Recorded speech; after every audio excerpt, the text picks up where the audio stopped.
अभी शायद इलेक्ट्रिसिटी भी चली जाएगी और उसके बाद हमारा वाईफाई भी डाउन हो जाएगा, जिसपे हम अभी थोड़ा बहुत इंटरनेट चला रहे हैं और उसके बाद हम शायद बिल्कुल भी कम्युनिकेट ना कर पाए। तो please I request LG Manoj Sinha, and CM Omar Abdullah कि हमें जल्द से जल्द इवैक्यूएट कर दिया जाए। सुना आपने इस इंडियन स्टूडेंट को कितना डर है अपनी जान का। ऐसी एक नहीं बल्कि 10,000 भारतीय नागरिक ईरान में फंसे हुए हैं। सबसे पहले तो वहाँ के हालात जान लेते हैं, फिर आपको इस कश्मीर की रहने वाली स्टूडेंट का पूरा वीडियो दिखाएंगे। इजराइल और ईरान के बीच चल रही जंग की अगर बात करें तो ये लगातार चौथे दिन भी थमने का नाम नहीं ले रही है। दोनों देशों के बीच हालिया टकराव अब एक और बड़े क्षेत्रीय संघर्ष का रूप लेता दिखाई दे रहा है।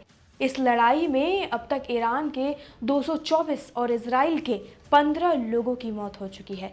युद्ध में लगातार बढ़ती हिंसा ने न सिर्फ वैश्विक चिंता को जन्म दे दिया है, बल्कि ईरान में मौजूद भारतीयों के लिए भी खतरा पैदा कर दिया है। अब सुनिए कश्मीर की ये रहने वाली स्टूडेंट जो ईरान में पढ़ाई कर रही हैं, उन्होंने इस वीडियो में क्या कहा। अस्सलामुअलैकुम। मैं पहले वीडियो में भी ये जिक्र कर चुकी हूँ कि हमें as soon as possible evacuate किया जाए, बिकॉज एट दिस पॉइंट हमारे जो भाई हैं तेहरान यूनिवर्सिटी के जो स्टूडेंट्स हैं, उनकी बॉयज डॉम के नजदीक ही हमला हुआ है and they have also been affected by the attack, और कुछ जो स्टूडेंट्स हैं वो जख्मी भी हो गए हैं।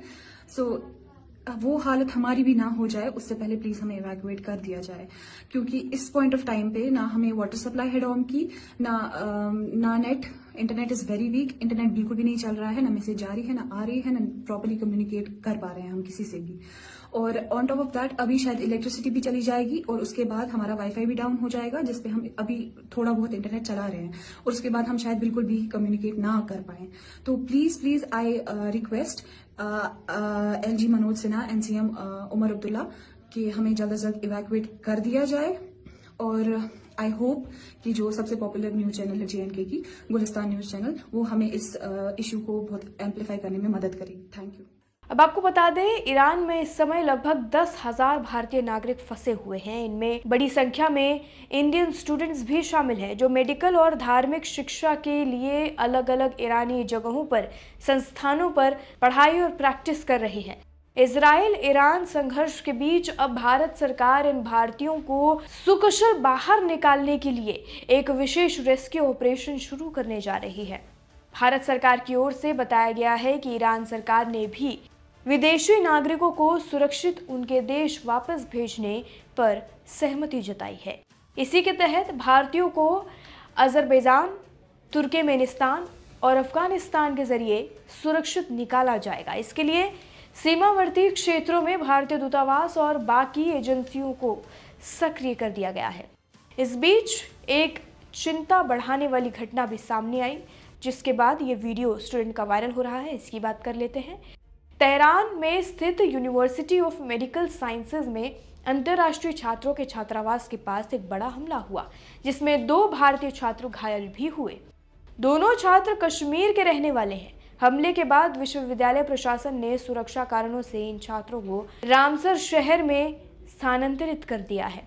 भारतीय दूतावास लगातार स्थानीय प्रशासन के संपर्क में है और भारतीय नागरिकों की सुरक्षा के लिए विशेष निगरानी रखी जा रही है। विदेश मंत्रालय ने ये साफ किया है कि हालात पर करीब से नजर रखी जा रही है और जरूरत पड़ने पर अतिरिक्त उड़ानों की व्यवस्था भी की जाएगी, यानी कि फ्लाइट्स बढ़ाई भी जा सकती हैं। अब जानते हैं इस पर विशेषज्ञों की क्या राय है।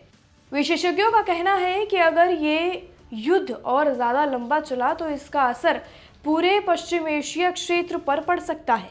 भारत जैसे देशों के लिए ये चुनौतीपूर्ण स्थिति बन सकती है, जहां बड़ी संख्या में नागरिक विदेशी धरती पर पढ़ाई या फिर प्रैक्टिस करने जा रहे हैं। भारत सरकार ने अपने नागरिकों से अपील की है कि वे शांति बनाए रखें, डरे नहीं, अफवाहों पर ध्यान न दें और हाल में भारतीय दूतावास से संपर्क में रहें। रेस्क्यू ऑपरेशन के बारे में विस्तृत जानकारी समय समय पर साझा की जाएगी। लेकिन वीडियो खत्म होने से पहले मैं आपसे एक अपील करूंगी कि अगर आपकी इस पर कोई राय है इस मुद्दे पर, तो हमें कमेंट सेक्शन में लिखकर ज़रूर बताएं। और अगर आप किसी और मुद्दे पर चाहते हैं कि लोकमत हिंदी आप तक खबर पहुंचाए, तो वो भी आप अपनी रिक्वेस्ट कमेंट सेक्शन में डाल सकते हैं। फिलहाल के लिए इस वीडियो में इतना ही। बाकी जानकारी के लिए और अपडेट के लिए देश दुनिया से जुड़ी सभी खबरों के लिए जुड़े रहिए और देखते रहिए लोकमत हिंदी।